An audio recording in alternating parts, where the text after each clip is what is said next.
मुड़ में बोहे हौला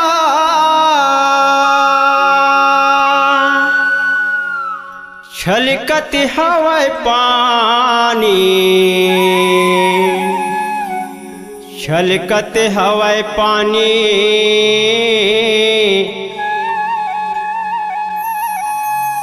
छलकत हवाए पानी।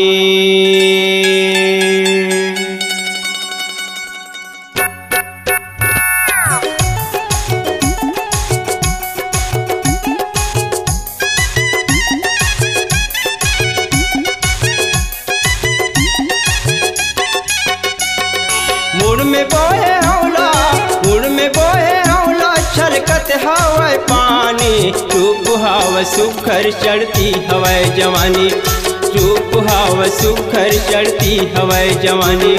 मुड़ में बोहे हौला, मुड़ में बोहे हौला, छलकत हवाए पानी। चुप हवा सुखर चढ़ती हवाए जवानी, चुप हवा सुखर चढ़ती हवाए जवानी।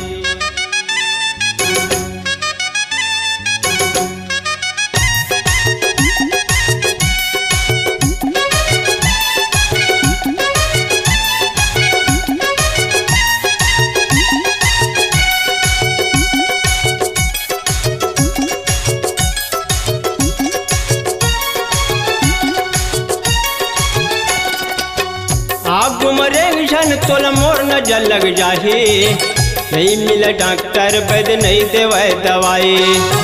गर्जन दे मोला रोग हावो की रहा, मैं तोर रास में समा गे हम गिरहा।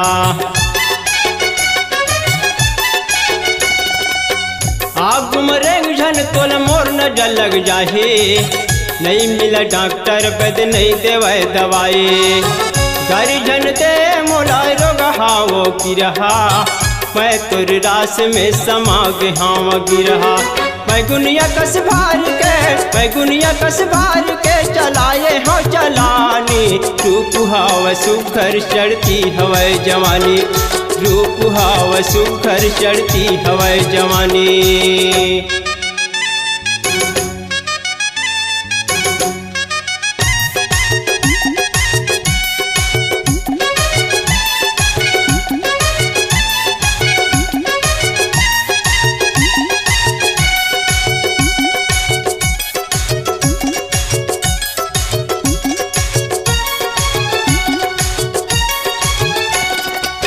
रही तो बिरनपुर वो सुन ले मोर गाँवला, मया के कापी माँ लिख ले मोर नावला। घर के दरज लायो तय जन भुलाबे वो, देवे जन धोखा मुलायो जन तरसाबे वो। रही तो बिरनपुर वो सुन ले मोर गाँवला, मया के कापी माँ लिख ले मोर नावला। घर के दरज लायो तय जन बुलाबे वो, देवे जन धोखा मुलायो जन तरसाबे वो। मैं बन के दीवाना चलो, मैं बन के दीवाना चलो, तय बन जा दीवानी। चुप हवा सुखर चढ़ती हवाए जवानी, चुप हवा सुखर चढ़ती हवाए जवानी।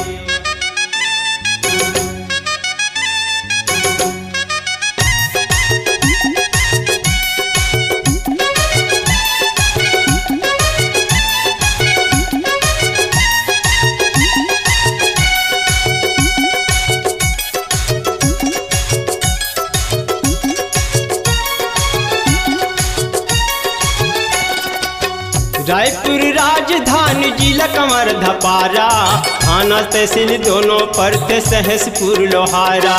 गांव बिरनपुर नाम और धुरचंद कोमकार है, लिखले दरज लायो छत्तीसगढ़ राज है।